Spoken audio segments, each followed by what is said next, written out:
নমস্কার, আমি রূপসী হালদার। নতুন এসেছি একটি নতুন পর্ব নিয়ে। পড়ছি অপরূপ শীত, লেখনে তুলেছি তেজস্মিতা মর্তুজা। পর্ব 27। বিপদের সময় দীর্ঘায়িত হয়। সেদিন সকাল থেকে বোধ হয় স্বাভাবিকের চেয়ে বেশি সময় লেগেছিল। অন্তুর বারান্দাতে আমজাদ সাহেব থরথর করে বমি করে ফেললেন। খাওয়া নেই সারাদিন, বমিতে শুধু পিচ্ছিল মিউকাস জাতীয় পদার্থ উঠে আসছিল। বেশ কয়েকবার বমি উপক্রম হলো, দুবার বমিও করলেন। ওনাকে তুলে এনে অন্তুর বিছানায় শুয়ে দেওয়া হলো। তখন রাত 3:30টার মতো বাজে। উনি চোখে ঝাপসা দেখছিলেন। চোখের সামনে দুনিয়াটা ঘুরছিল চরকির মতো। চোখের শিরায় রক্ত জমে উঠল। চোখের মনির হলুদাভ লালচে হয়ে উঠল। প্রেশারের ওষুধ খাওয়ানোর পরেও রাতের বেকায়দার সময়ে কোনো রকমের উন্নতি দেখা গেল না ওনার শরীরে। মন্দির বেশ কয়েকবার গিয়ে ঘুরেও গাড়ি পেল না। সময়ের সাথে সাথে আমজাদ সাহেবের অবস্থা শোচনীয় হয়ে উঠছিল। অন্তু এবং রাবেয়া বেগম ওনার হাতে পায়ে তেল মালিশ করে দিলেন। প্রচুর ঘামছিলেন আমজাদ সাহেব। শীতের রাতে ওনার গলা ঘেমে ভিজে উঠেছিল। অন্তু আন্দাজ করলো ব্লাড প্রেশার হয়তো 180 থেকে 120 পেরিয়ে গেছে।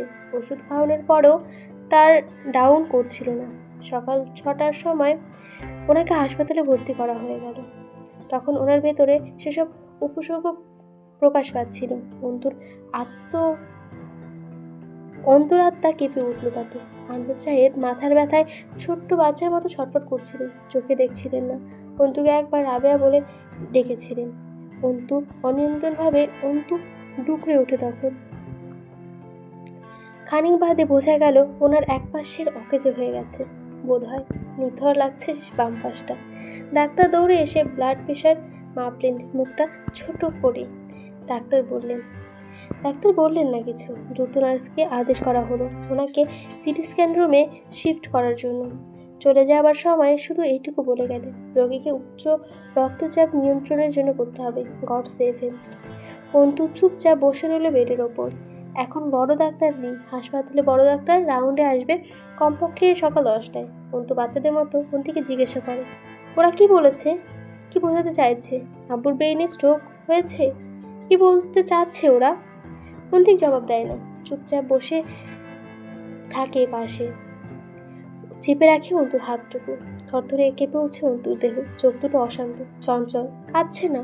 আমজাদ সাহেব বলছেন, মাথার ওপর ব্যথা লাগলে নাকি মানুষ ব্যথাহীন হয়ে পড়ে।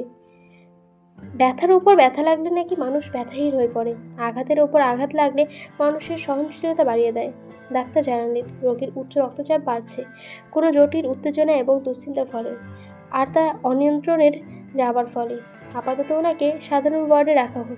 ডাক্তাররা কি বুঝলেন? বললেন না কিছুই। বেড পাওয়া গেল না। মেঝেতে মাদুরের ওপর কাঁথা বিছিয়ে শোয়ানো হয়েছিল আমজাদ সাহেবকে। আধা ঘন্টা হয়নি ঘুমিয়েছে জয়। দরজায় ধুমধাম আওয়াজ। জয়ের গায়ের কম্বল মাথায় তুলে উপর হয়ে বালিশে কান থেকে দিয়ে ঘুমোচ্ছে। কাছে দরজায় যে ধাক্কাধাক্কি চলছে ভেঙেও যেতে পারে আর কিছুক্ষণ এমন চলে। হামজা আবারও কর্কশ স্বরে ডেকে উঠল, জয়, এই সরে বাচ্চা, উঠবি তুই? ওই হারামজাদা। মাথার ব্যথায় মাথাটা খণ্ড বিখণ্ড হয়ে আসছিল জয়ের। চোখের নিচে দাগ পড়ে গেছে। চোখ লাল হয়ে আছে ঘুমের অভাবে। জয় ভেতরে ঢোকে।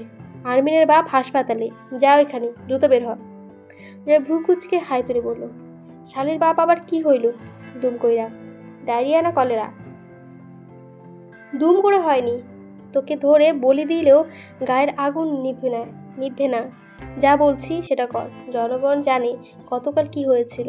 এর দায় আমার রেপুটেশনের ওপর পড়লে তোকে জীবিত দাফন করবো আমি।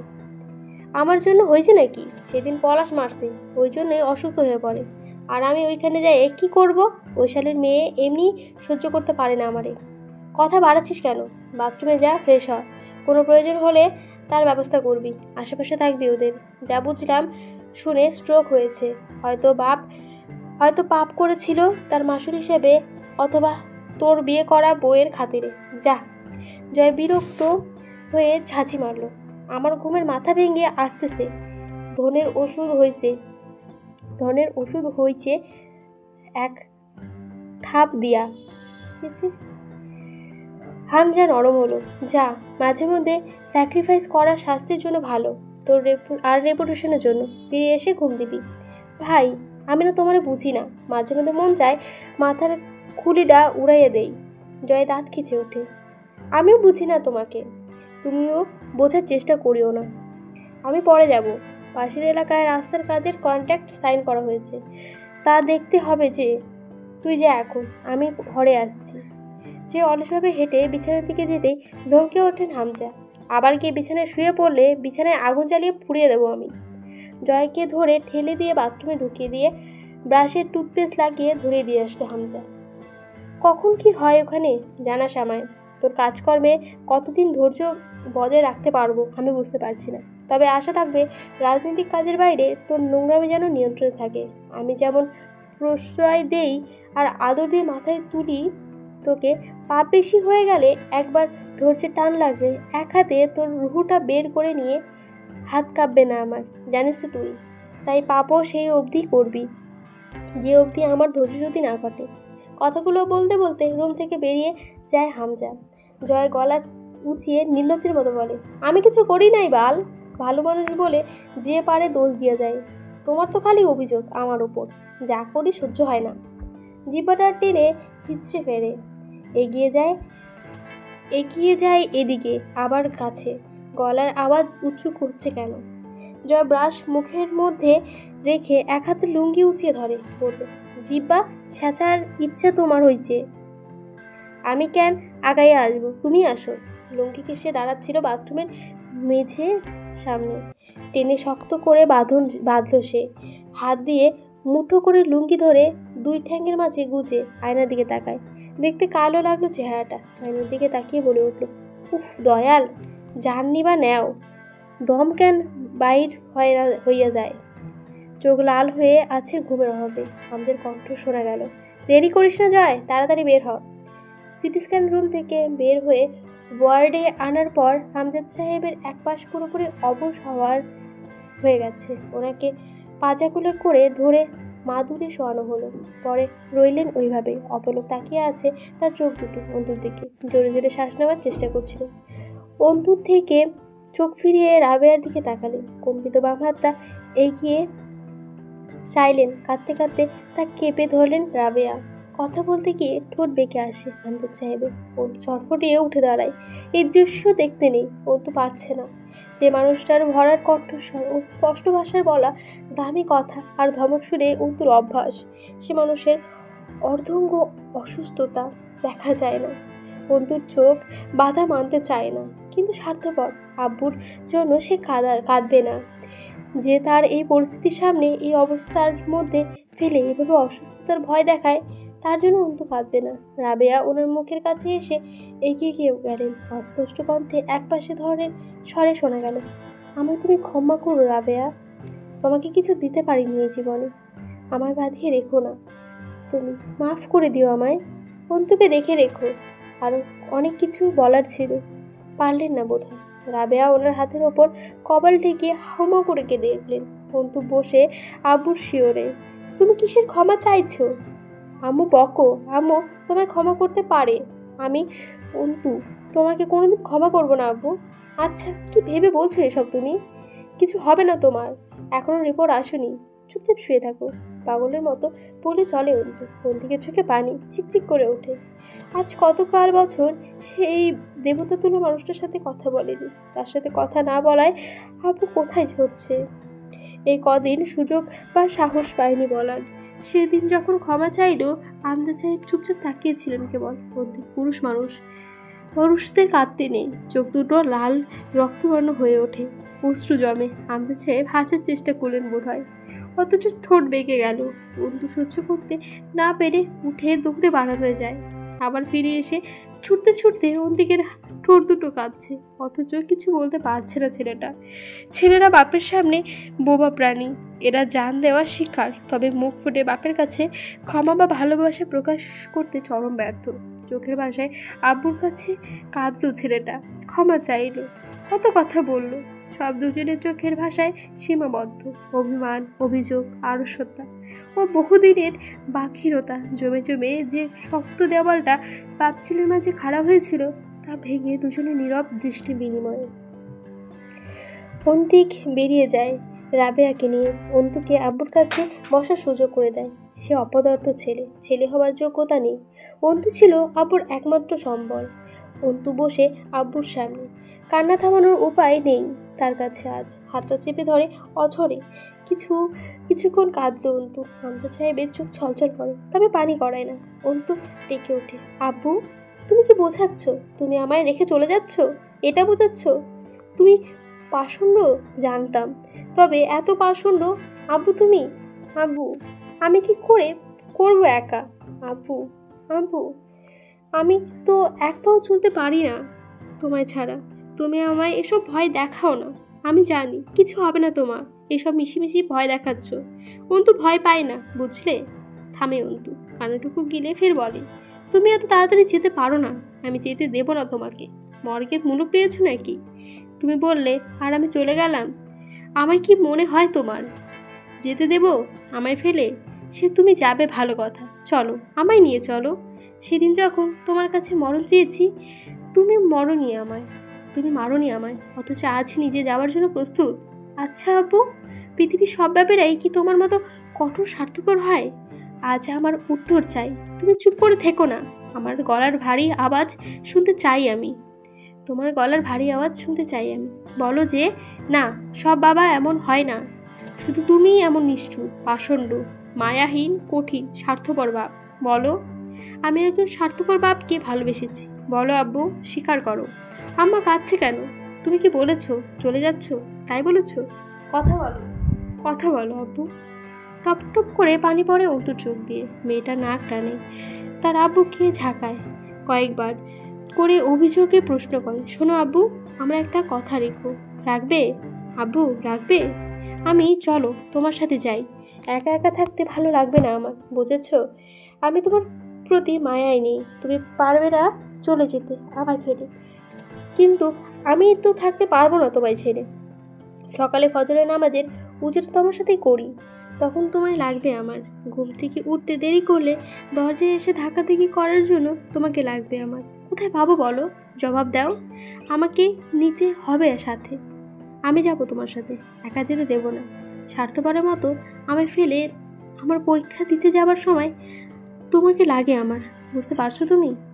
আমি পরীক্ষা দিতে একা যেতে পারি না, কে নিয়ে যাবে আমায়? বিকেলে চা টোস্ট খাবার সময় পাশের চেয়ারে তুমি না বসলে আমার চলে না, তখন কোথায় পাবো তোমাকে? আমজাদ সাহেব কথা বলছেন না, কিন্তু অধৈর্য হয়ে উঠল। ইস রে, কিছু তো বলবা তুমি। শোনো, আমার এই ব্যবস্থাগুলো করে দাও, তারপর ভাববো তোমায় যেতে দেওয়া যায় কিনা। ও, আমি একা রাস্তা পার হতেও পারি না, আমার রাস্তা পার হওয়ার শেখাতে হবে, নয়তো তুমি যেতে পারবে না। এত সহজ নাকি তোমার জন্য অন্তুকে ফেলে চলে যাওয়া? শোনো আব্বু, রাতে খাবারটা তোমার পাশের চেয়ারে বসে খাই আমি, ভুলে যাচ্ছ? তুমি না ডাকলে রাতে খেতে যাই না আমি। পড়তে পড়তে তোমার ধমকানোর ডাক কানে না এলে উঠতে মন চায় না আমার। আমার কথা কানেও লাগে না আমার। কে ডাকবে আমায়? খেতে যাবে, কে জবাব চাইবে? বেশি রাত জেগে পড়লে কে আমায় রাতে খেতে এসে ডেকে যাবে, বিস্কুটের কৌটোটা এগিয়ে দিয়ে একটা ধমক দেবে, দুটো বিস্কুট খেয়ে পানি খেয়ে ফের পড়তে বস। একধারে পড়লে শরীর খারাপ হবে, মনোযোগ পাবি না, নে খা, একটু হাঁটতে যাবি। চল বাড়ির সামনে দুটো পাক মেরে আসি দুজন। কে বলবে? এই ব্যবস্থা আগে করো তুমি।